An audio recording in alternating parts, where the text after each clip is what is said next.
This is Green Mountain Dry Goods across from Ben and Jerry's.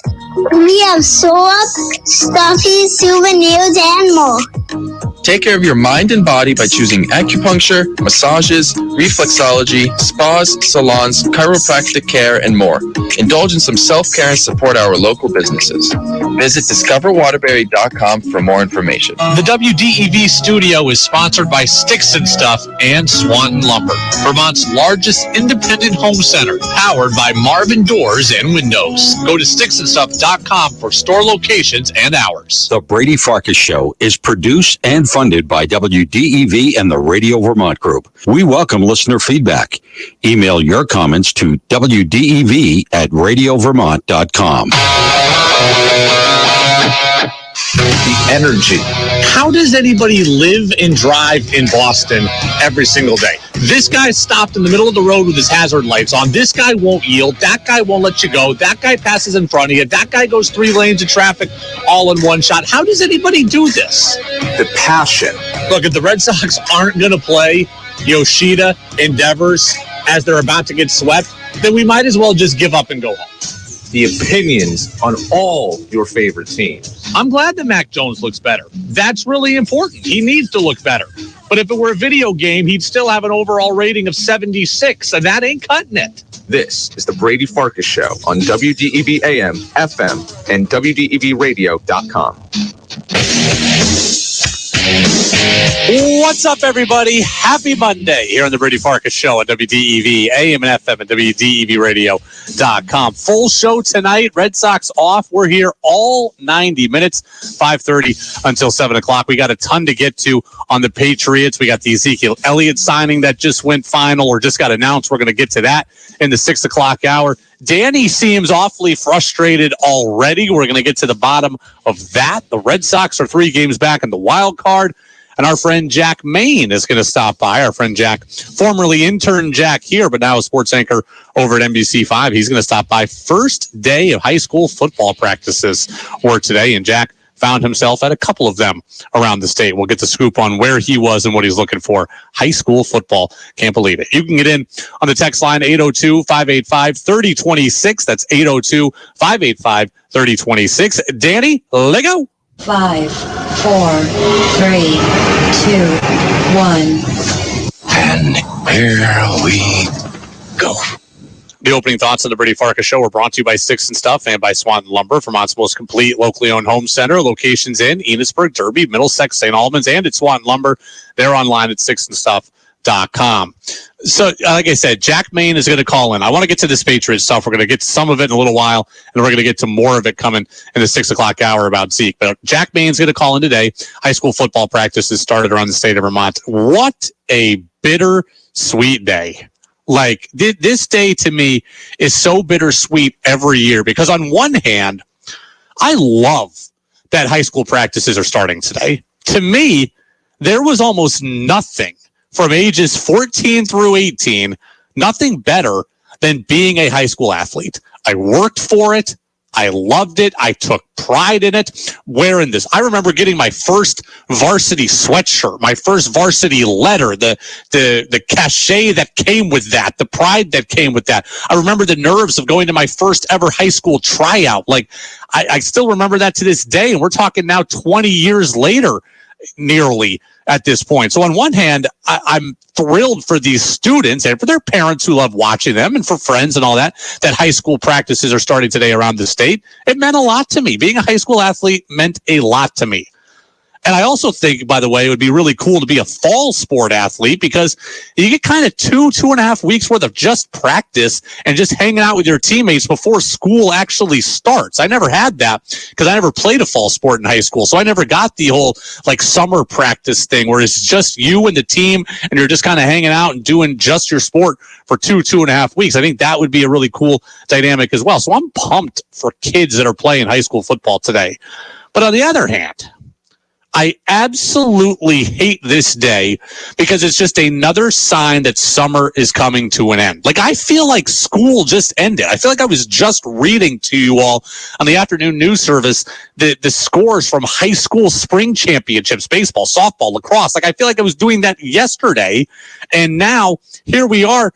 In 2 weeks, we're going to have a full slate of high school. 3 weeks, we're going to have a full slate of high school football action on a Friday and Saturday to get to. I can't believe it. This day is so bittersweet. I have always hated the end of August, early September, because I've hated the feeling of going back to school.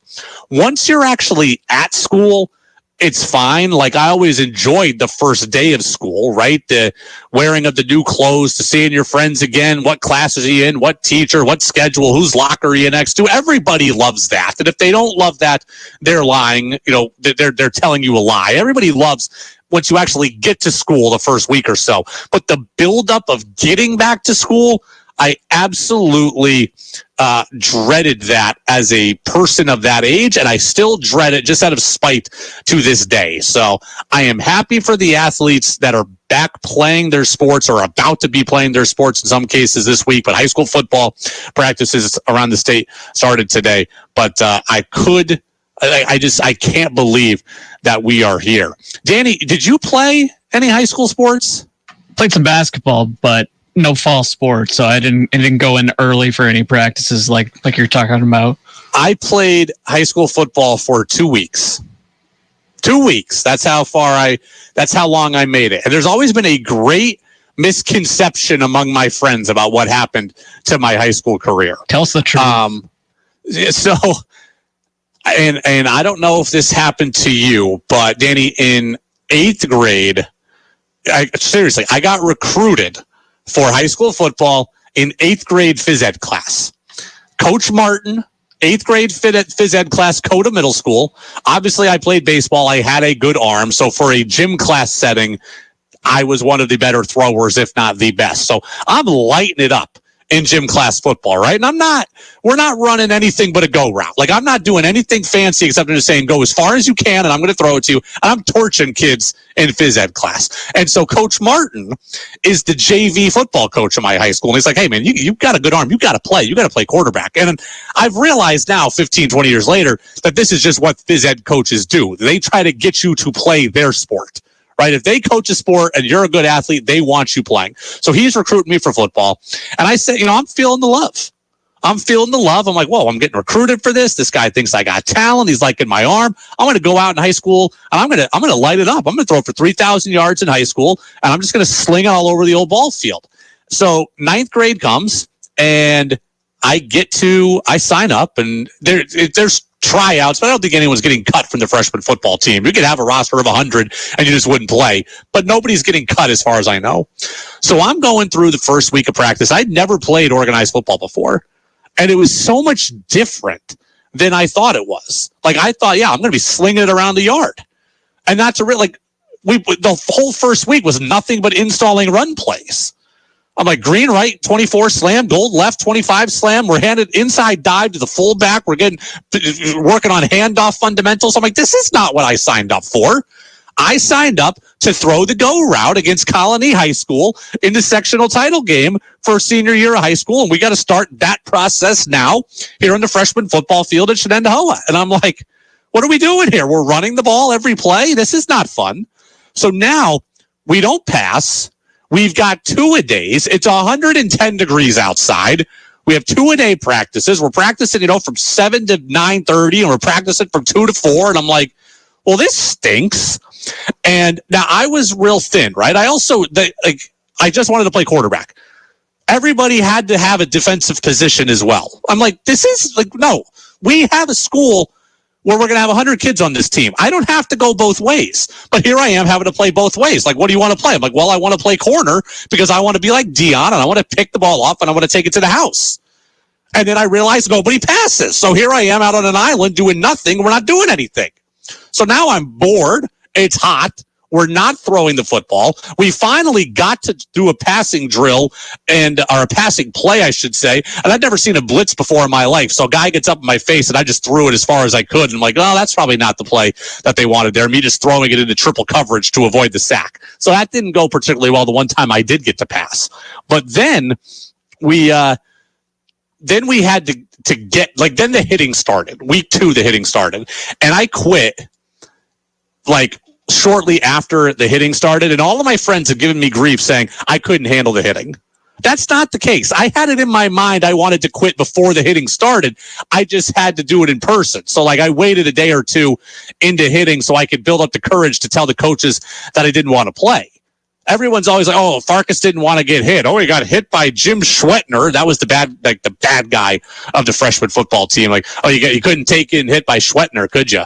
Yeah, Farkas couldn't handle getting hit by Jimmy Schwettner. We don't like getting hit, don't like the contact, can't handle it, not tough enough. I'm like, easy, fellas. I was bored out of my mind for the entire first week, and I'm man enough to come here and tell the coach in person rather than just stop showing up. So there was my short-lived high school football career, Danny. All of a week and a half, a couple of days after hitting, with maybe 0 completed passes, 0 passes deflected because 0 passes were thrown my way, and 1 large hit taken by Jim Schwettner.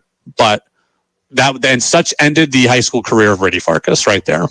It was I always had dreams of playing high school football, but it never materialized because I just could not get through practice for the first couple of weeks. So my best memories of high school sports overall, well, I made the varsity basketball team as a sophomore. I started the first game of the season against our rivals, and I had 6 points. I will never forget that game. I was pretty sick, but I started that game, scored 6 points, had the best up and under move of my life in that one on this kid. I think his name was something Snyder, Mitch Snyder, Kyle Snyder, something like that. And my picture was in the paper, the community news, and it was posted in the Shenendehowa High School library the next day. I have never felt cooler than I did that moment, Danny, with my picture in the community news posted in the library. We bought the community news. That picture still adorns my parents' refrigerator to this day of me getting the up and under on that kid, Snyder or whatever. I was sick. I didn't practice the next day. That was the highlight of my entire career, probably, was that first varsity start and my 6 points. I had other games where I scored more points, but I never felt like a bigger deal than that day starting as a sophomore. Was that before or after the message boards? That was before, because when I had my burner account on the message boards. Yeah, so that was like the first game of my high school career. So the message boards weren't buzzing about me yet. I didn't do the burner account message boards until my senior year. I had a very awkward high school basketball career. I was better as a sophomore than I was as a junior and a senior. And it's maybe not that I was better, but I went to a very big high school. Like, Danny, you went to Essex. You went to a big high school. My high school was like double the size of Essex. So everybody who was on a team was pretty good. So baseball was clearly my number one sport. So I did not take basketball as seriously in the off season. Like, I just kind of showed up and played when tryouts started. And that had gotten me pretty far in my life. But then going into my junior year, we got a new coach, better coach. He took it much more seriously. The offseason became more structured. And all the guys who just played basketball, like, they started to pass me. Like, all the guys I had been way better than growing up, they just passed me. So, like, so I was starting as a sophomore on varsity, and by the time I was a senior, I was barely playing. So my name was out there when I was a senior, so I was trying to keep it out there on the message board. Sophomore, I was more of an unknown commodity, and had a much better year. I also got teed up my sophomore year of high school, which is one of the stories that my friends still like to tell as well, in addition to not liking contact at football practice. We were playing, Danny, at the Washington Avenue Armory, which was it was probably like a 3,000 or 5,000 seat arena. It certainly was bigger than your normal high school gym, but it wasn't like playing at Patrick Gym. It was less than Patrick Gym. It was probably 1,500 seat arena. So it wasn't even as big a deal as playing at Patrick Gym. But to me, it was huge. And we were playing our rivals, the same ones I had started against. And I got, a situation like in the NBA where the jump gets held, like the ref calls the jump and the two guys are holding onto the ball and no one of them will let it go. Well, that was happening. Neither one of us would let it go.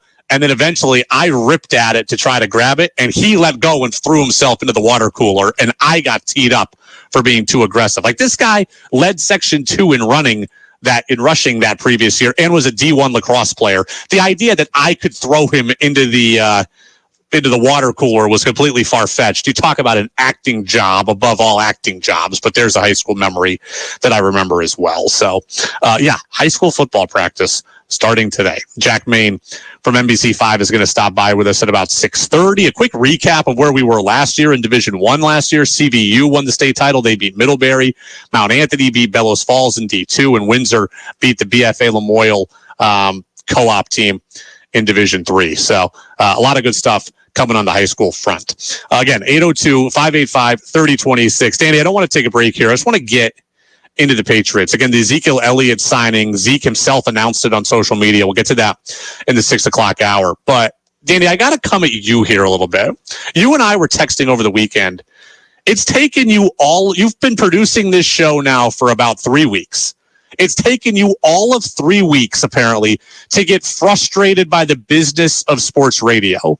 I was texting you over the weekend about Zappe and Mac and their relationship, and you basically rolled your eyes at me via text message. You're already tired of the Zappe-Mac relationship conversation, aren't you? Mischaracterization. Whoa, that's a tough one for me.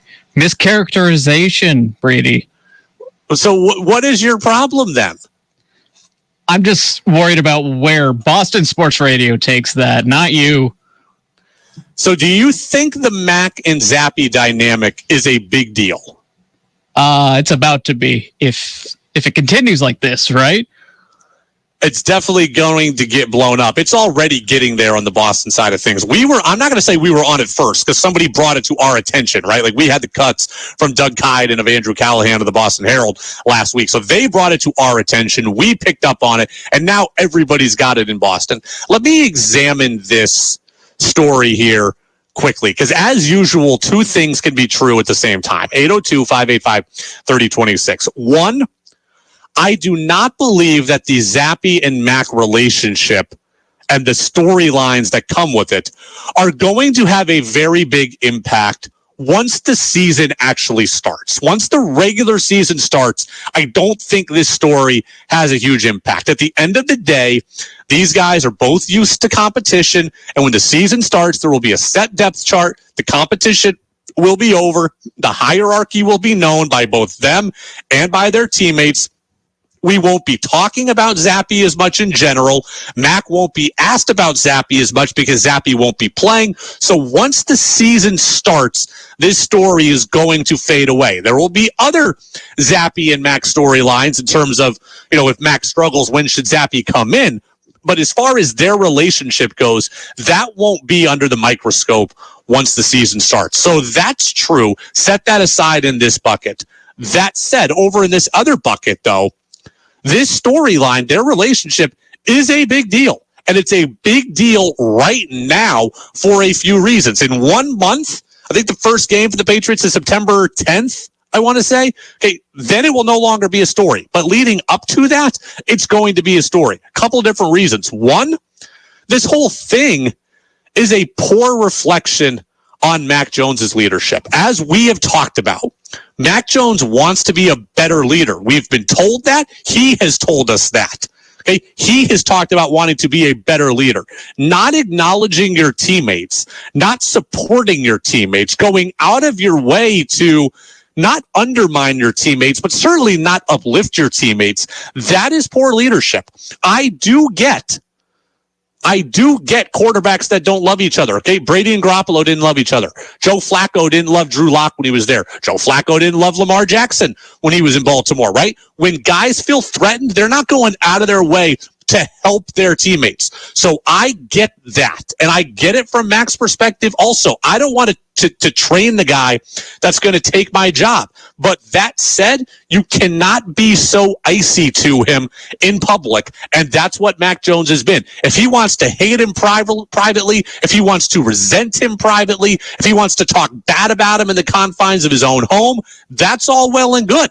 If he doesn't want to stay after practice and run routes with Zappe and go over film with him, I don't have to like it, but I could reconcile that too. But publicly, to your teammates and in front of the media, this is a poor reflection of your leadership. So that's a big deal for a guy who we've been told is great up top, is great above the shoulders, and wants to be better above the shoulders even this year in 2023, for him to look down upon Zappe while simultaneously pumping up Malik Cunningham, that's a bad look. Like, Danny, I sent you that clip, right? Malik Cunningham scores a touchdown on Thursday night against the Houston Texans, and the first person out of the sideline to greet him and congratulate him is Mac Jones. And while that looks good on the surface, it really looks bad when you get to it later, when you think to yourself, you know what? He's clearly got good teammate in him. I've heard him talk about Matthew Slater, and I've heard him talk about Devin McCourty, and I've heard him talk about David Andrews. He has the ability. It's not like Mac Jones is a jerk all the time. He has the ability to uplift his teammates. He went out of his way to get off the sideline and congratulate Malik Cunningham. He has that in him. I saw him after the game race over to John Mechie, a Texans wide receiver, his former teammate at Alabama, and dap him up. He has that in him. But he doesn't have it in him for Zappe. And while I get the competitiveness, when you do that stuff publicly and when it plays out publicly, and now where everyone is on it and everyone is cued on it, that is a big deal. Number two, this also shows the still fragility of Mac Jones's mind. Mac Jones continues to have and show insecurities. And having insecurities can be a real problem. It can be a real problem in life. You have them and I have them. Everybody's got insecurities about something. So having insecurities, I think all of us would agree, is not a great quality if we have it. Some people have it more than others, but having insecurities is not a great quality. Mac Jones had them a year ago, clearly still has them, and it's a tough way to play NFL quarterback when you've got insecurities. Bill Belichick made Mac Jones insecure last year when he'd call Mac out in the media, when he wouldn't guarantee Mac Jones a starting job. The same kind of stuff, the Zen stuff that Mac is doing about Zappe, is what Belichick did to Mac last year. And I didn't think it was cool when Belichick did it. I don't think it's cool when Mac's done it. So the fact that Mac won't acknowledge Zappe in the media, you can clearly see that he feels threatened enough to be bothered. And a quarterback position, the guys who play it best are the guys who play it loose, the guys who play it fearless, the guys who play it with a short memory, the guys who play it tight, the guys who play it timid, the guys who look over their shoulder. Those guys don't tend to last very long. And that's kind of where I feel like in this preseason, Mac Jones is going a little bit. I'm not saying that he's playing incredibly tight, but he's clearly wondering about Zappe and kind of looking over his shoulder. And that's a tough place to be if you're an NFL quarterback, especially an NFL quarterback who is in a huge year for himself. Like, this is a massive year for Mac Jones. He's in year 3. This rookie contract is 5 years. The Patriots will likely decide after this season if they want to pick up his 5th-year option, if they want to give him a long-term deal. Okay, if Mac Jones wants $45 million a year, he's going to get it this upcoming offseason. There's a lot riding on this year. If he wants his 5th-year option picked up, which is probably $25 million, it's going to happen out of this year. Ton riding on this, status-wise, starting position-wise, and financially. And if Mac Jones is playing with a little bit of leeriness about Zappe, that is not a comfortable place to be in. Danny, let me ask you a hypothetical question here, a hypothetical situation about relationships. You ready for this? Let's go. Okay. Let's say you have a girlfriend, and you've had this girlfriend for a few years. You guys are certainly serious, but you're not married yet. Like, you're thinking about proposing to her, but you're not there yet. But you've been together for a couple of years. It's certainly serious. And let's say that this girl has a really good friend that she's grown up with, right? This girl has been friends with this guy for 15 years. And she talks to you about this guy and she brings his name up a lot. And you've met this guy and you like him. But this guy has been a friend forever. He's also married. He's already got a kid. Are you worried about this guy? Are you worried about this guy horning in on your turf? Shouldn't be, right? If you're not insecure, that shouldn't be a problem. Be, right? They've been friends forever. They would have had a chance to be with each other. They've clearly chosen not to. He's also married. He seems like very little threat, right? Right. Well, let's just say now the girl has another friend. This guy works with her. They just met. He's pretty good looking. He gets what she does because he does the same thing. Like he met her at work. She talks about this guy a lot and comes home with, hey, Bill is so funny. He's got the cubicle next to me. He and I are going to go grab a drink later. You'd probably be jealous of that guy, right? A work husband? Is that what you're saying? Yeah. You'd probably be a little jealous of that guy, I imagine, right? More so than the first. Yeah, that would be a little more threatening. Yeah.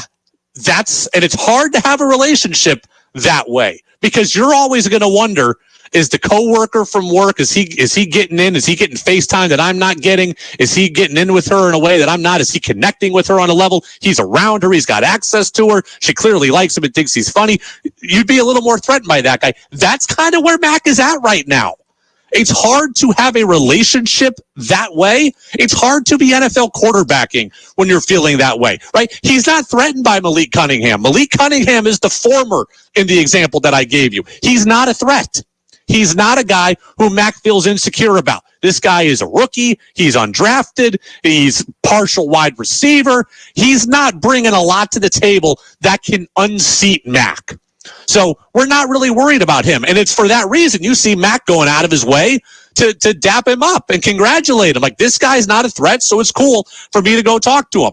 The other guy, Zappe, is the work husband. He's the coworker that's horning in on Mac's turf, that's getting a little bit of the attention that Mac desires. And Mac's wondering, well, how do they feel about him? How do they feel about me? It's tough to act that way. It's tough to live that way. It's tough to work that way. And that's kind of where Mac Jones is at right now, playing with some insecurities. And that's not a position you want to be in if you're an NFL quarterback. Okay.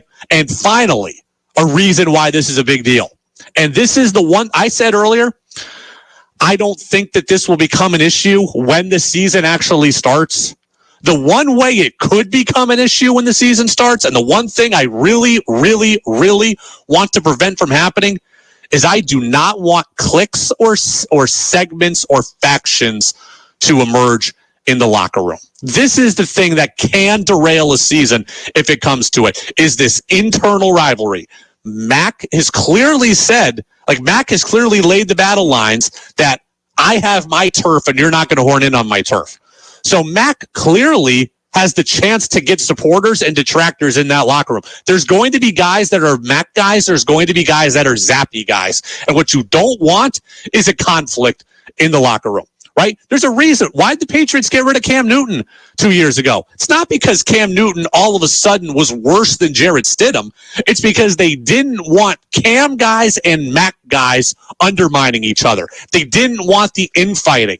And now there's a chance that if Mac Jones continues to be so icy to Bailey Zappe, that we're going to develop cults and factions within the Patriots locker room, and that's what we don't want. I don't think it will get to that point, but that's a point you can't afford it to get to. And when Mac Jones plays this very clearly, me versus him out here publicly, well, me versus him can turn out to us versus them in the course of a locker room, and that's what you don't want.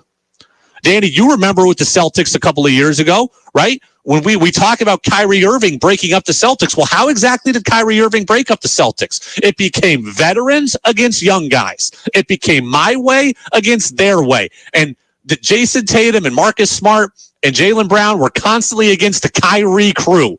You cannot have that. You cannot have that in an NFL locker room, especially a Patriots team that is not talented enough to overcome this kind of dysfunction. Some teams in the NFL can overcome dysfunction. The Patriots probably can't. They're not good enough. Will over in Plattsburgh, will Jones lose the locker room if he struggles early? Well, there's going to be Bailey Zappe guys. There's absolutely going to be Zappe guys. The media is going to come after Mac more than anything, right? There's no doubt about that. The media will come after Mac more than anything. But guys on the team, there will be some Zappe guys who I'm sure are supporters of his. If Mac struggles, they'll turn towards him, some of them. As far as losing the locker room, I think it depends on how Mac is in that locker room. Maybe he's great to everybody and just bad to Zappe. But if that's the case, then he probably won't. But if that bad to Zappe is in any way bad to anybody else, then yes. Text says, Brady expects everybody to love everybody. He should be the Patriots' quality control coach. Text says also, was Tom Brady insecure with Jimmy G? Yes, he was. And that's not me saying that or speculating. That's well known at this point. Like, Tom Brady was not helpful of Jimmy G. I believe Tom Brady closed off didn't let Jimmy G use the TB12 facility on the Patriots campus because he didn't want Jimmy G having access to the things that he had access to. These guys were not friends. Tom Brady was threatened. He did resent Jimmy Garoppolo. I'm not saying that he, was mean to him, but he certainly didn't go out of his way to help him. That's for sure. 802-585-3026. Kevin says, I enjoyed your story about high school. Thank you very much. Jack Main again at about 6:30. We'll have more to get to, including some great news for one of our best friends. That's next on the Brady Farkas Show on WDEV AM and FM. 96.1 WDEV FM Warren, 96.5 W243 AT Barrie, 98.3 W252 CU Montpelier, AM 550 WDEV Waterbury. This is CBS News on the Hour, presented by Indeed.com. I'm Monica Ricks in New York. FEMA is now focused on helping survivors of Hawaii's deadly wildfires. Jeremy Greenberg is Director of Operations. Survivors can apply for a one-time $700 payment, and this money can be used for any critical needs. CBS's Rubida Shabazi tells us that a lot of these needs are pouring in from all over the state. Volunteers have been donating all kinds of items. Baby food is a necessity, water, gasoline, and other supplies, and using boat docks and recreation areas as a vital part of the supply chain to deliver much needed items to the cutoff part of the west side of the island by boat and by jet ski. Damage there could run up to $7 billion, according to Moody's. In Philadelphia, a teenager's been arrested on terror charges. KYW-TV's Dan Snyder has details. City and FBI officials are not identifying that 17-year-old just yet. However, they do say he was actively communicating with a known terrorist group and had plans on making bombs. Among the items he purchased were tactical equipment, wiring, chemicals, and devices often used as remote detonators. He is expected to be tried as an adult. 6 white former cops who tortured 2 black men in Mississippi have pleaded guilty to more criminal charges. CBS's Jim Krasula. The former Brandon, Mississippi police officers had earlier admitted their guilt in a separate federal civil rights case. Prosecutors say some of the officers nicknamed themselves the Goon Squad, since they often used excessive force, especially on black men, and then covered it up. Still no decision from a grand jury in Georgia considering more 2020 elections charges against former President Trump. CBS's Jared Hill is there. Legal experts expect the Fulton County DA could bring charges against the former president and his allies through Georgia's racketeer influence and corrupt organizations law, known as RICO, alleging a wide-ranging conspiracy. The USDA is warning people not to buy black market versions of weight loss drugs like Ozempic and Wegovy. They may not have the same ingredients as prescription products, and they're warning that means it won't be as safe or effective either. The Black Godfather of music has died. CBS's Matt Piper. Clarence Avant, the manager, entrepreneur, and advisor who helped launch or guide the careers of Quincy Jones, Bill Withers, and many others, has died. Just the two of us. Avant's achievements were both public and behind the scenes, as a name in the credits or a name behind the scenes. His influence extended to sports, helping running back Jim Brown transition from football to acting and producing a primetime TV special for Muhammad Ali. Avant was 92. This is CBS News. If you need to hire, you need Indeed. Their end-to-end hiring system helps you attract, interview, and hire candidates all in the same place. Visit Indeed.com/credit. With the devastation of the recent flooding in Barrie, longtime business Tool Warehouse on Route 302 in Barrie continues to clean up and will remain open for a limited time before it closes its doors for good. Tools not affected by the flooding are now discounted 20 to 50% off. Max and his family want to thank everyone for their support over the years. They're open 9 to 5 Monday through Friday. Tool Warehouse, Route 302 in Barrie. Viking, committed to exploring the world in comfort, designed for curious travelers. Viking offers all-inclusive voyages on all 7 continents, with no children and no casinos on board. Learn more at Viking.com. Long summer days call for extra hands. Hire fast with Indeed. Their hiring solution helps attract, interview, and hire candidates. Sponsor a job and instantly receive a short list of quality candidates whose resumes match your job description. Visit Indeed.com/credits. Heart failure, carpal tunnel syndrome, shortness of breath, stomach issues, lower back pain. How does it all add up? If you have heart failure and any of those seemingly unrelated symptoms sound familiar, it's time to talk with your cardiologist and get the full picture. They may add up to transthyretin amyloid cardiomyopathy. ATTR-CM is a rare and underdiagnosed disease. Recognize the signs and discuss them with your doctor soon. Learn more at connectwithyourheart.com. That's connectwithyourheart.com. Sponsored by Pfizer. The Brady Farkas Show now has an interactive text line, so reach out now at 802-585-3026. Now it's back to the Brady Farkas Show on WDEV AM, FM, and WDEVradio.com. Welcome back in, Brady Farkas Show right here on WDEV AM and FM, WDEVradio.com. High school football practice started today around the state of Vermont. Jack Main from NBC5 has been in a couple of them. He's going to join us live here at about 6:30. I got a couple more texts coming in on Mac and Zappe, and I want to get to that and Ezekiel Elliott here in just a matter of moments. But Danny, I want to take some time here to just share some really good news. This is not news that affects us a ton, but it's news that I want to take a few minutes and just share here. So every Wednesday, as a part of this show, Freddie Coleman of ESPN Radio joins us, right? If you've been with us since the beginning, Freddie Coleman has been with us every single week since this show started. And sometimes Freddie is on live, and sometimes we tape Freddie in advance, and sometimes we just put Freddie online. It all kind of depends on how it works out between Freddie and TC, since TC is also on a Wednesday. But bottom line is, every single week, Freddie Coleman has found time for us on this show. Well, this weekend, Freddie Coleman made a big announcement for himself and for his career, that after nearly 20 years of doing ESPN Radio at night, from the 8 to midnight time slot, or 9 to midnight, or 9 to 1, or whatever it is, whatever they've asked him to be on at night, Freddie's been on.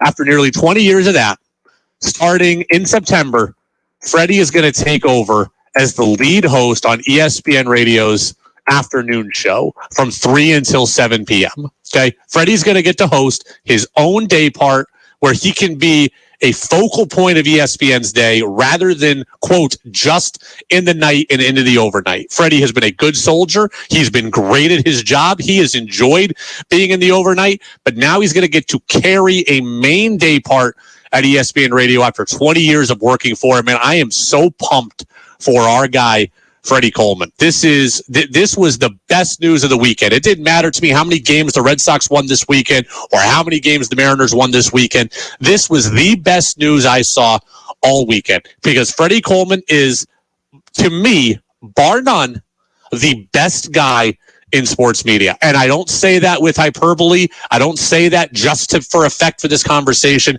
To me, it is the truth. I have never met anybody better in this business than Freddie Coleman. And I could not be happier for him that after 20 years, he's getting a chance to carry his own day part in the afternoon at ESPN Radio. How does it affect us? It doesn't. We will tape Freddie's interviews in advance. He's going to be on the air from 3 o'clock until 7. He will no longer be able to join us live. We will tape his interviews in advance. We will play them back. I am not concerned about that in the slightest. He has always found time for us. He will continue to find time for us. But Freddie is the best. When I started this show, just be frank, I didn't know how this show was going to be received, right? This is a news station that has a sports component, but I didn't know if you guys were going to like this. So when I pitched this show, I went to Quorum and I said, look, I think I can be good enough at this show. I also think I can bring big enough people into this show. And Freddie Coleman was maybe the very first message I sent. And I said, Freddie, I'm starting this show. I want you to be a part of it. I'd love it if you joined every week. He said, no problem. Congratulations, brother. Whatever you need. And he has come on every week for 2.5 years. And I have felt guilty. Freddie does not get paid to come on this show. I have offered him stuff to come on. He says no. He won't let me. He just wants to be on with us and for you. And look, sports radio is a whole lot of the Zappe and Mac relationship we were just talking about. It's a lot of jealousy. It's a lot of stepping over each other. It's a lot of backstabbing each other. That's the business. Freddie Coleman doesn't do that stuff. He comes on each week for free. He joined us last week on his vacation. And I just wanted to take a few minutes to congratulate him on this huge step in his career and a guy that I'm really, really happy for. Brady Farkas Show on WDEV, AM and FM, and WDEVradio.com. I mean, Danny, you've gotten a chance to produce a lot of shows for me where Freddie has been a part of it. Just the energy that he brings, the desire that he brings, the willingness that he brings, and he always finds a way to come on and know the things that we're talking about, right? I could ask him a Patriots question. Yeah, he's going to have that, but I could ask him a UVM question, an America East question, and he's always plugged in. There is nobody better in this business than Freddie Coleman. Danny? He's so versatile too, right? Like anything you ask him, like you said, he's got an answer, and he can talk 2 to 3 minutes about it.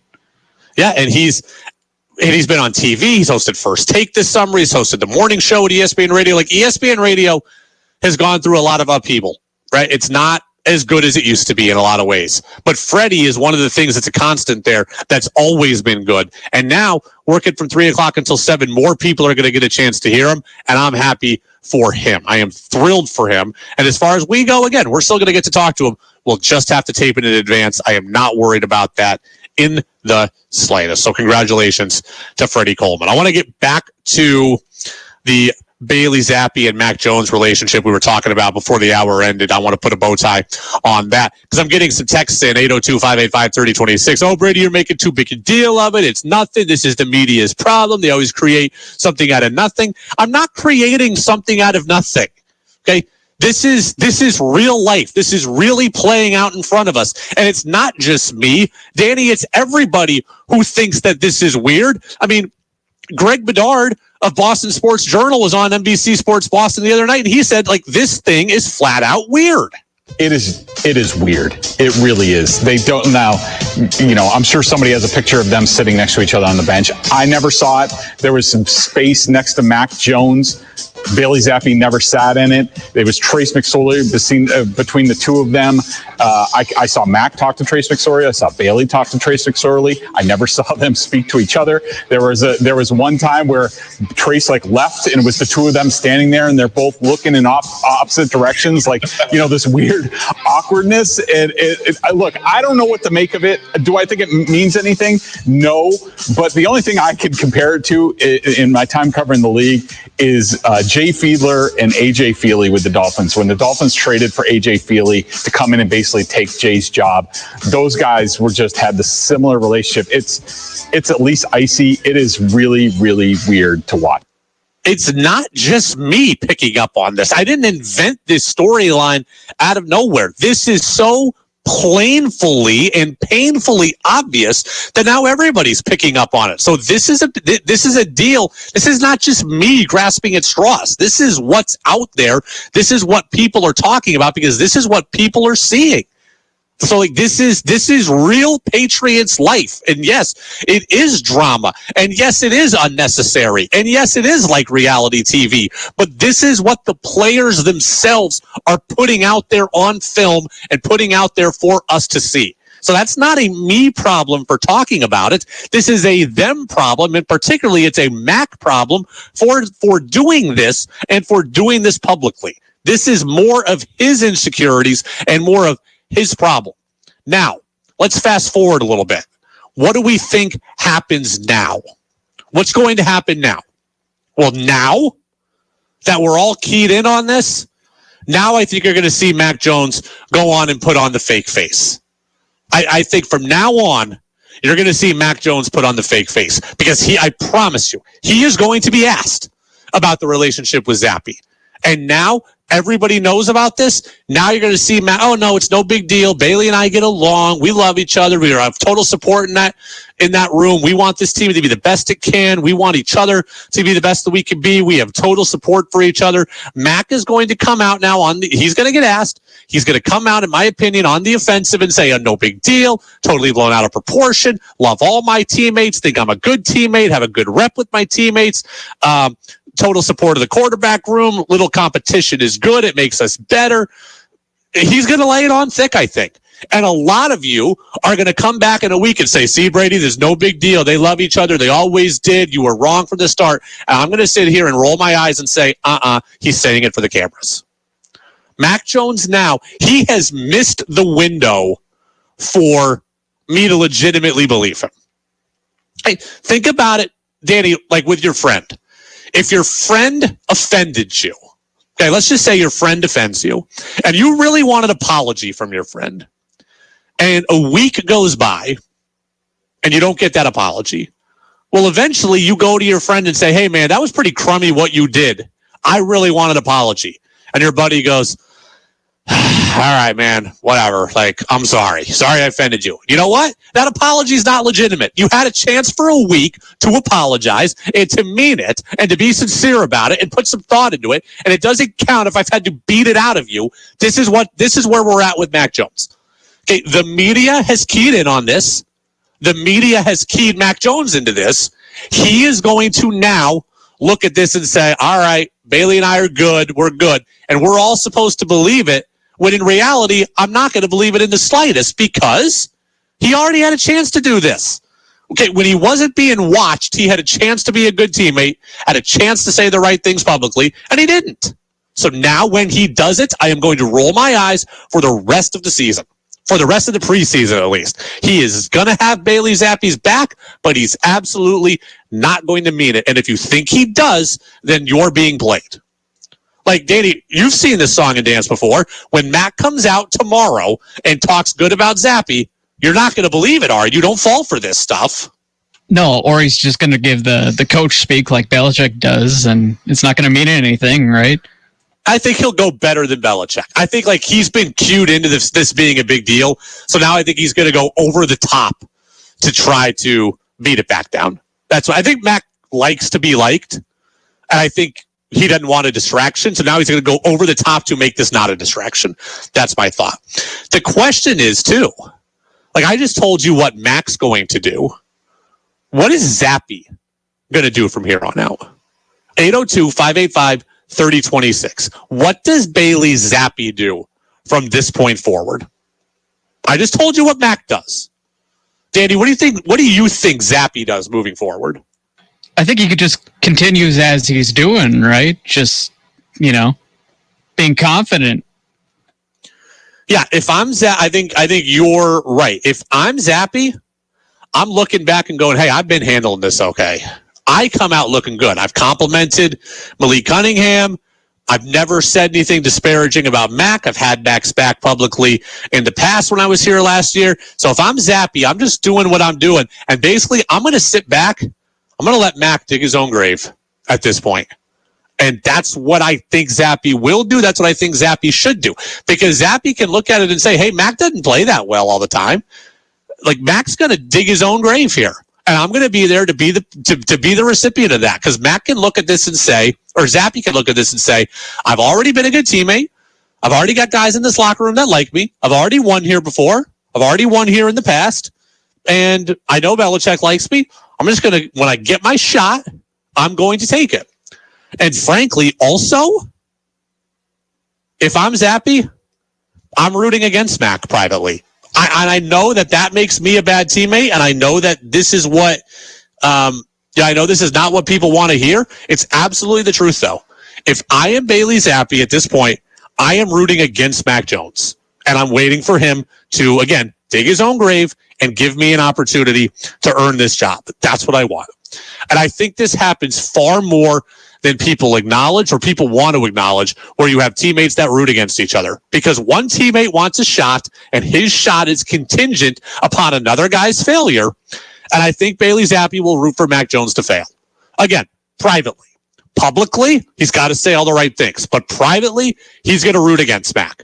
And I know it's selfish, and I know it's never the kind of thing you should say publicly. But again, it's show friends, it's show business. It's not show friends. So I would expect nothing less from Zappe at this point. He wants the job. He's got to root for Mac to fail to get the job. He's just got to continue to say the right things publicly in a way he has and a way that Mac has not. It's the Brady Farkas Show at WDEV, AM and FM, and WDEVradio.com. All right, the biggest Patriots news of the day is that the Patriots have signed running back Ezekiel Elliott to a one-year deal, reportedly worth around $6 million with incentives in there.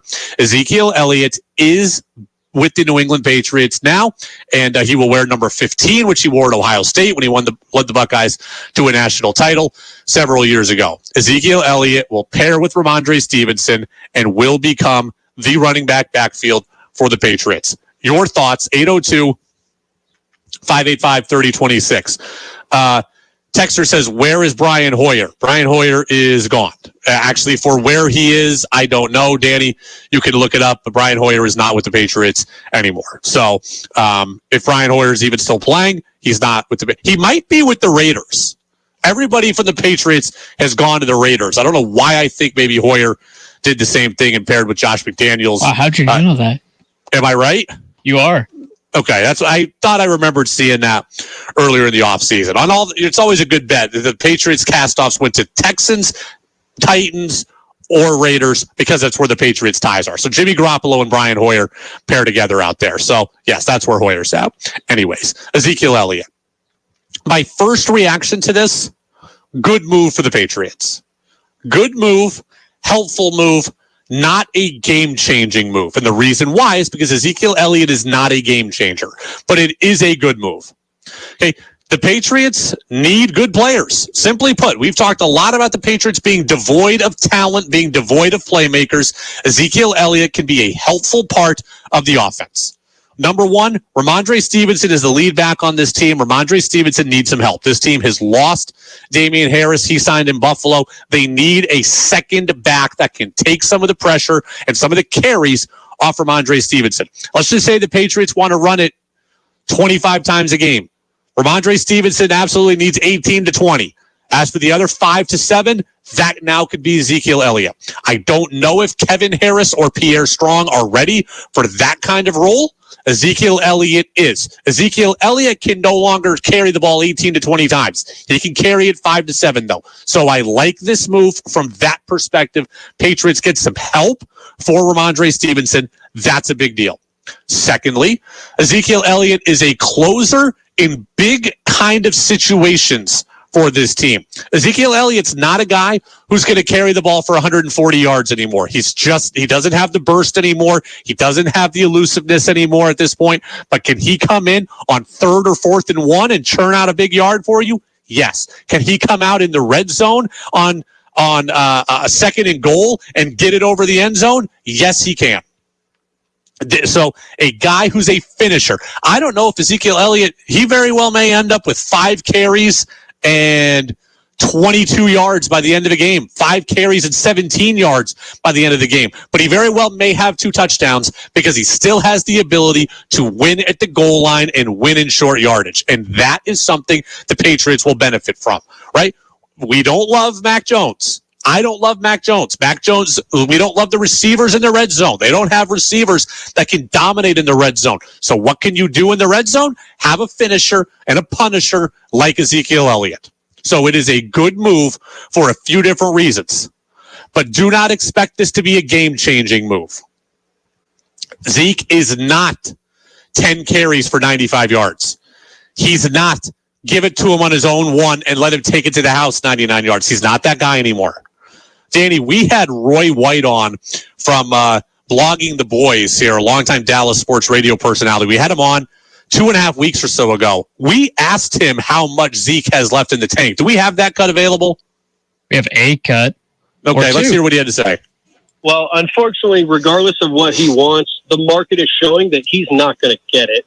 No one's willing to give him 18 carries a game, and they shouldn't, based on the numbers that he produced last year, carrying the ball 16 to 18 times a game.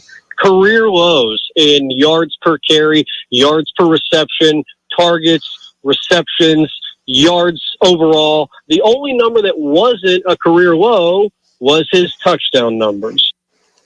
So that's like Roy White just told you. He watched every snap Zeke took in Dallas for the last several years. He's not the player that he was. If you're expecting that, don't. We've seen this a lot where guys with big names and big productivity come to Foxborough and they're done or they're close to done, right? Joey Galloway, Chad Johnson, Demaryius Thomas, RIP. I'm trying to think of other offensive, Steven Jackson. There have been guys that have come in and done some useful things, and there have been other guys that have come in and not even made it out of camp. Ezekiel Elliott very well might not even make it out of camp. It's not a guarantee. But if he could be the guy he was last year, then he could be a useful piece. He's also an excellent pass blocker. And we know how bad the offensive line looks right now for the Patriots. Getting Zeke in to block certainly could be good, especially in your third and mediums to third and longs. It's just a veteran presence in the running back room. So I'm all for this move, but don't expect him to be a game saver or be a game changer. Okay, Cam Newton. As much as I liked Cam, and I think Cam was better than all of you thought, Cam was not Cam who won the MVP, I think, back in 2015, right? Cam was a watered-down version of that guy. When Cam signed, people thought you were going to see Cam Newton. They saw half of Cam Newton. Ezekiel Elliott's going to sell a lot of number 15 jerseys. There's going to be a lot of people excited to see Zeke in Foxborough. You're getting half of Zeke.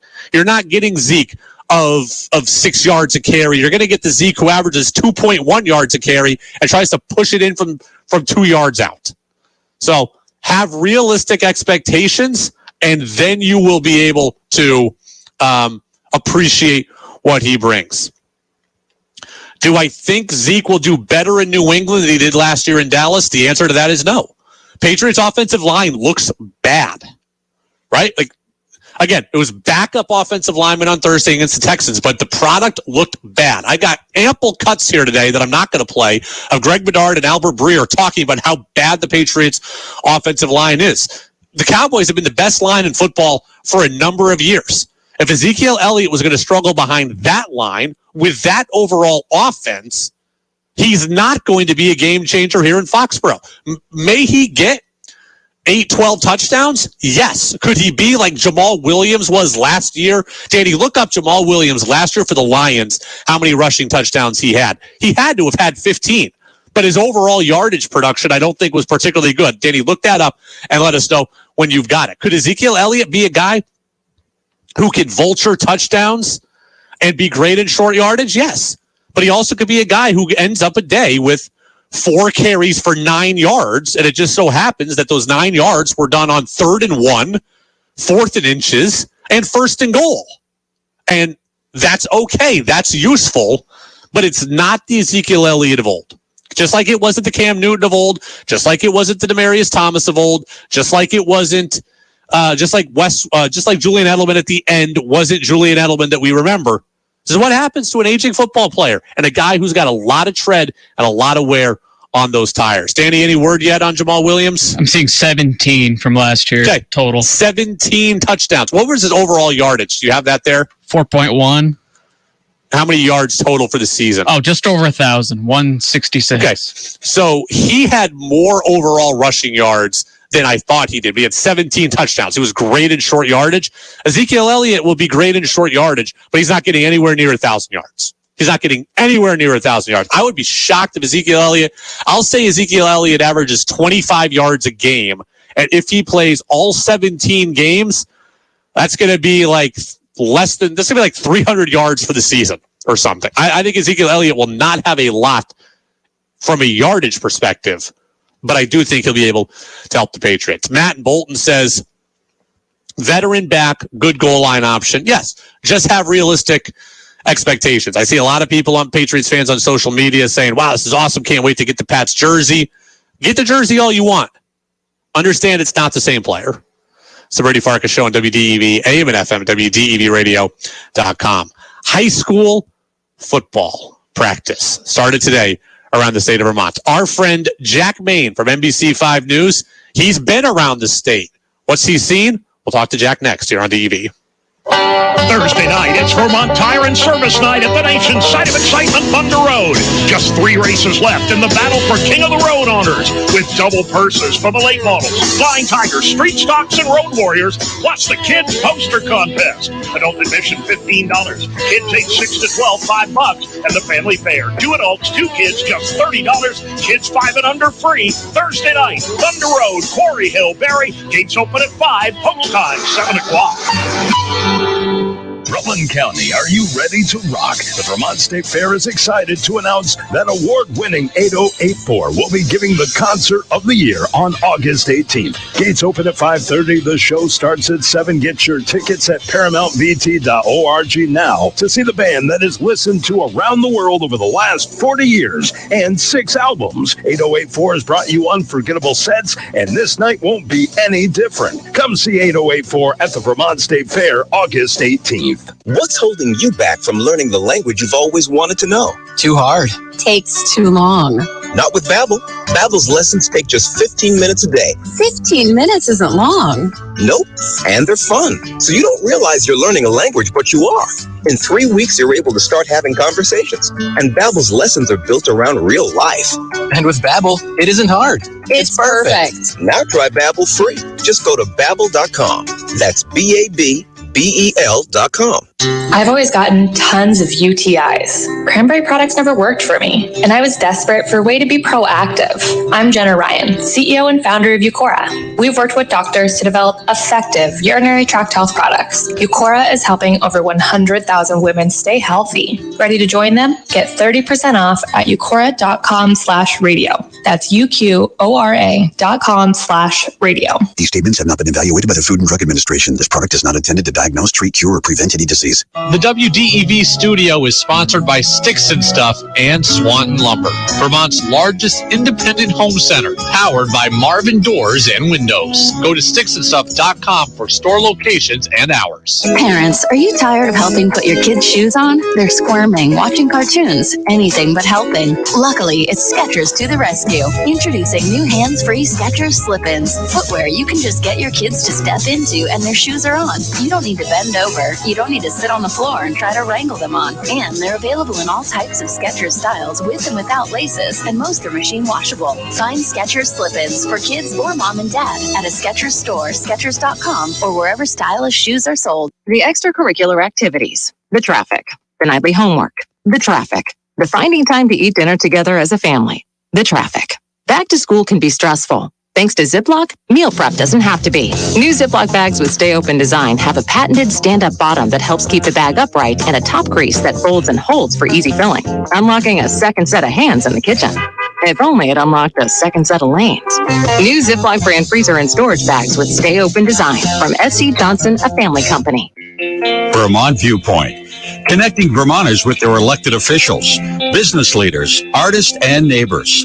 Host Kevin Ellis, Brad Ferlin, and Pat McDonald lead spirited discussions on current events, community happenings, and listener phone calls.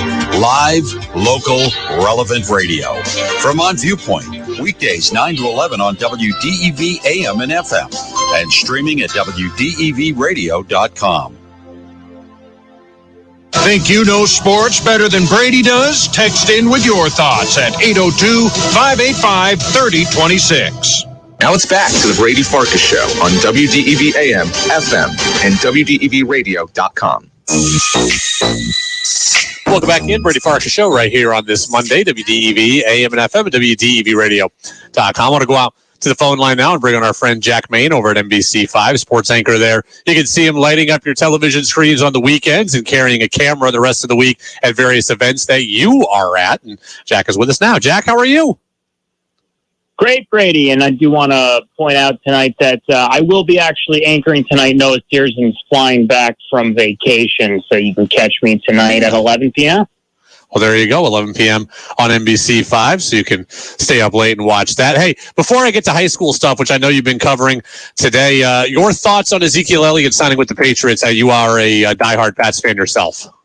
Yeah, I love it. It's a veteran presence in the running back room there that the Pats have, and it's something that they've been lacking for a long time, ever since really LeGarrette Blount and James White were splitting the load back there. White was, of course, hurt for the later part of his career, but it's nice to have a guy back there that you can hand the ball to comfortably 20 times a game and split time with. Whoa.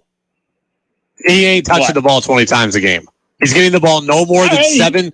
He's getting the ball no more than 7 times a game. This is what I'm talking about. And I'm glad you said that, because like we were just talking about, set realistic expectations. Ezekiel Elliott carried the ball 16 to 18 times a game last year and got benched for Tony Pollard. He's not carrying the ball 16 to 18 times a game this year. Realistic expectations, you'll be happy. He will carry the ball 3 to 7 times a game. He will carry it in short yardage. He will carry it at the goal line. He may catch a pass or two out of the backfield. He will be a good pass blocker. This is Ramondre Stevenson's backfield, and Ramondre Stevenson will carry the load. Ezekiel Elliott is part of it. He will be a useful part of it, but don't tell me he's carrying it 20 times a game.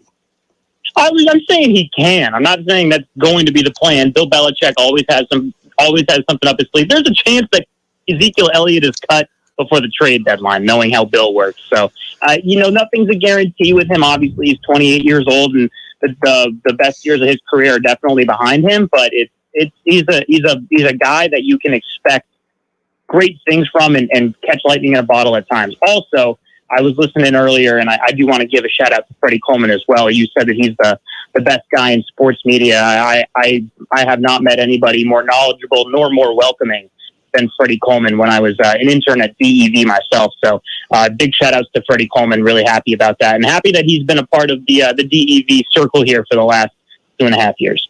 Yeah, Freddie is the man. We're happy for him. I can't wait to talk to him about his new opportunity on Wednesday when we hear from him here this week on the Brady Farkas Show. Reminder, we're off Thursday, by the way, for day Red Sox baseball. So we got a lot to get to over the course of the rest of the week here. All right, high school football practice started today. Man, I can't believe it. I feel like it was just yesterday that I was reading high school lacrosse, baseball, and softball state championship scores. Here we are. That was 3 months ago. I can't believe that we're here. High school sports starting today. Yeah, it's insane. I mean, this summer has been so crummy weather-wise for so many of us that it feels like we really didn't get a real chance at a classic summer. But that's what happens when you're stuck inside, is you're just kind of twiddling your thumbs, and then all of a sudden you blink and you're at Staples buying yourself some notebooks, and you're on the sidelines watching football practice, which is where I was today. Yeah, so all right. So you made your way around the state. You saw one place today or 2 practices?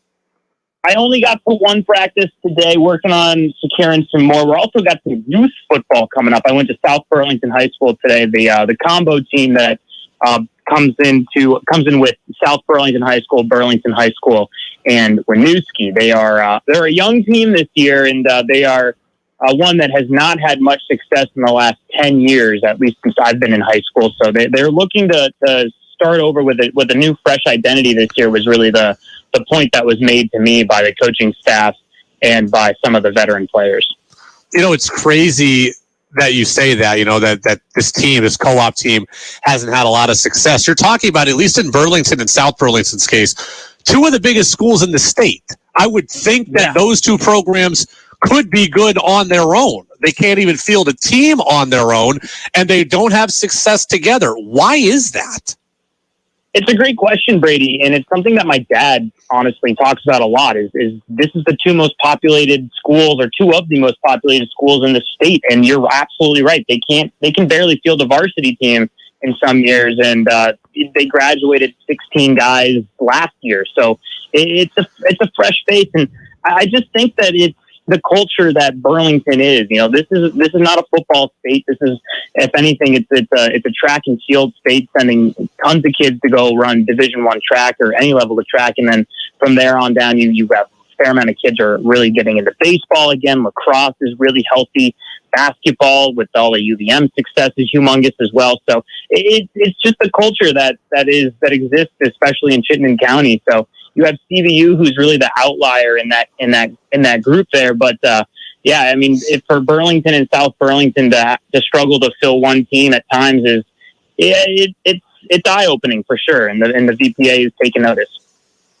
Jack Main, NBC 5 News, with us here on the Brady Farkas Show on WDEV, AM and FM, and WDEVradio.com. When we last spoke a couple of weeks ago, I think you teased some changes that are coming to the high school landscape, to the football landscape. Do we have any reclassifications or anything that we should know about heading into this year?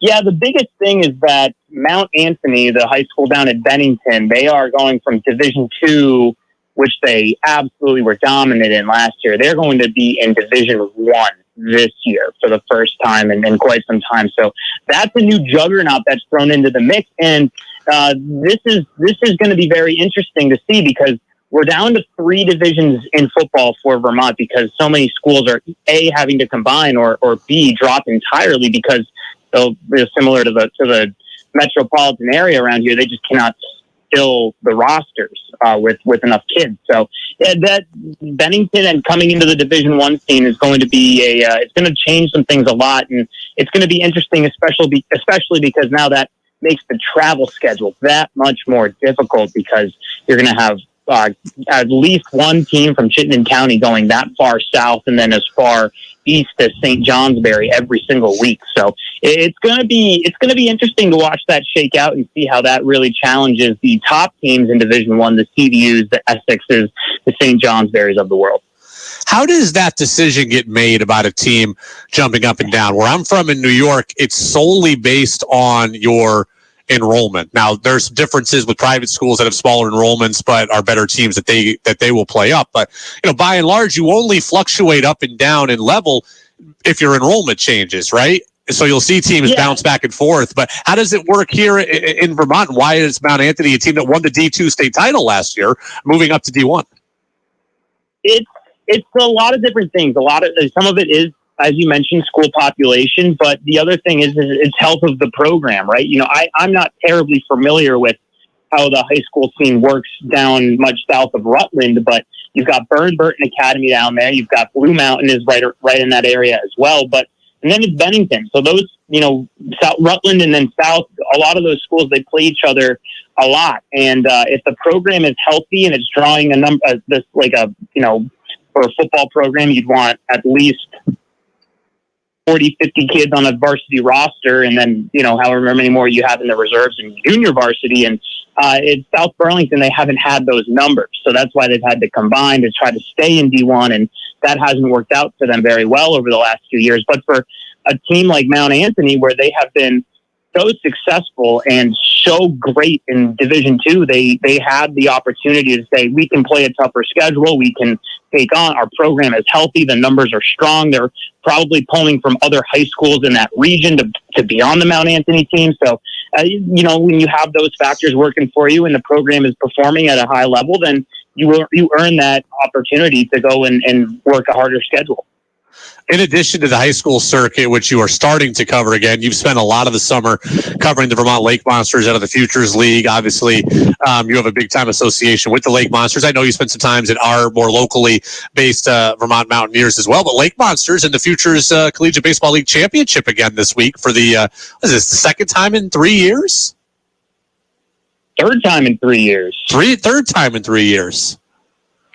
Yeah, so there was because of all the rainouts during the postseason, it was a 1-game championship. The season was supposed to end today because, as you know, if you're in college athletics, you head back to school earlier than the rest of the student body. So a bunch of kids had to leave today for school, meaning that they had to finish everything up by last night. And because the semifinal went all the way into Saturday, they had to make it a 1-game Super Bowl-like event, winner take all for the whole thing. And Lake Monsters came up just a bit short, 2-1 final down at Norwich. And Tom Messner was down there, and he was telling me that they just couldn't get the bats going when they needed them to, and the defense ended up letting down the pitching staff at points. So it was a rough way to end the season. But Brady, you and I, we've gone back and forth on this a number of times. How disappointed we were that the team was not able to keep its professional status with the realignment. all of that for me is long gone. I am so appreciative and I'm so impressed with how the Lake Monsters transitioned to college baseball and how they've really taken the town over in terms of sports. You know, the Vermont Green poll, great numbers, but when the Vermont Green end in mid-July, Lake Monsters are the team to attend in the middle of summer here in Burlington. So they have done a fantastic job. So just because they've lost 2 straight in the championship, they've got a title, and they're consistently going to be one of the premier destinations for summer baseball in the entire country.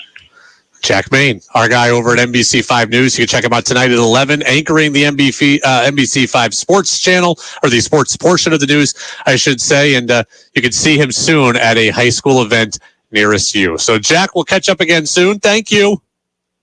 Thank you, Brady. Go Sox. Go Pats. We'll talk about the Sox here in a minute. But I just to kind of dovetail what Jack said there at the end, I think that the Vermont Lake Monsters did a good thing transitioning to a college baseball league. I advocated for this, right? When we found out that the Lake Monsters were going to lose their minor league affiliation, I advocated for a college-like environment, right? I didn't want, because like where I'm from in Albany, the Tri-City Valley Cats lost their affiliation as well, and they became an independent pro team. I have zero interest in that. Okay, I had zero interest in that in Burlington.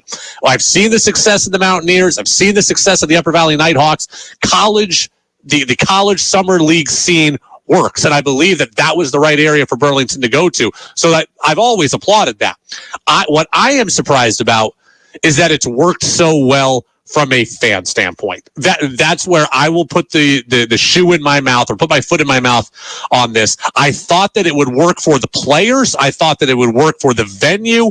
I thought that it would work for college scouts. I thought it would work for players to come here and local players to have another chance to play. So I think all that has been good, and I was right on all of that. What I was wrong on is I didn't think the fans would respond like they do. I see on Facebook all the time people at Lake Monsters games. I see people on Facebook all the time going to the Lake Monster game and the latest giveaway and what's going on. That stuff has surprised me. Okay, long time ago, somebody told me, they just put Champ out there. It doesn't matter what the level of baseball is. I thought the level mattered. I thought being pros, like when I go to minor league games, I go to minor league games to see the stars of tomorrow. That's what I like to see. And if you took that away, I thought a lot of people would not be interested. Evidently, they've been interested. So I'll leave my words on that. Another great season for the Lake Monsters, falling just shy, though, last night. Thanks to Jack Main from NBC5 News for being with us. And he is our former intern here at DEV, so we love bringing Jack back every couple of weeks or so. And I know we'll talk to him again come the rest of high school sports season over the course of the next 8 months, but over the course of the fall as well. He and Noah Searson do a great job. We'll come put a bow on the show. A couple notes on the Red Sox, and David Krejci announces his retirement. We'll talk about all that next on the Brady Farkas Show on DEV. For 38 years, Dio & Sons Trucking in Berlin has built a great reputation in the local area, and they're ready for you to join their team. Dio & Sons Trucking is looking for a Class A CDL truck driver to drive flatbed trailers. Working locally, shift times are generally 5 a.m. to 3 p.m. They offer competitive wages, paid holidays, and paid vacations. To apply, email diossuntrucking@gmail.com. That's diossuntrucking@gmail.com. Dio & Sons Trucking is an equal opportunity employer. Local businesses advertise with WDEV because they get results. I've been advertising on WDEV for a number of years now. It's been a really great spot for me to get my name out. We're an excellent partner for our advertising dollars. We jumped at the opportunity and we're so pleased we did. We've experienced incredible results. Interested in advertising on WDEV? Contact us at WDEV@radiovermont.com. Are you thinking of getting an electric vehicle? Are you curious about how they work, how much they cost, and how much money they save? Do you wince at the price every time you fill up your tank? Then you should come to the Leap Electric Vehicle Fest, Tuesday, August 15th, 5:30 to 7 p.m. at Crossett Brook Middle School in Duxbury. You'll see Teslas, Mustangs, Volvos, Ford F-150s, Bolts, VWs, Kias, Subarus, Hyundais, and many other EVs, and hear directly from experts and owners about their cars. You'll also see a range of electric lawn equipment and some cool electric bikes, too. This free event is hosted by the volunteers of Waterbury Leap. Interested in skipping trips to the gas station, saving money, and helping the planet? Then come to the Leap Electric Vehicle Fest Tuesday, August 15th, 5:30 to 7 p.m. at Crossett Brook Middle School in Duxbury. No RSVP required for this free event. For more information, call Alina at 603-748-9564. That's the Leap Electric Vehicle Fest, Tuesday, August 15th, 5:30 to 7 p.m. at Crossett Brook Middle School in Duxbury. For some people, all they need to know about weather is the high temperature for the day. But if you're one of those people who really wants to understand the hows and whys of weather, especially here in the Green Mountain State, then Roger Hill's Weather Classroom podcast is for you. Some of the topics I'll explore are the types of precipitation, global temperature averages, and tropical cyclones.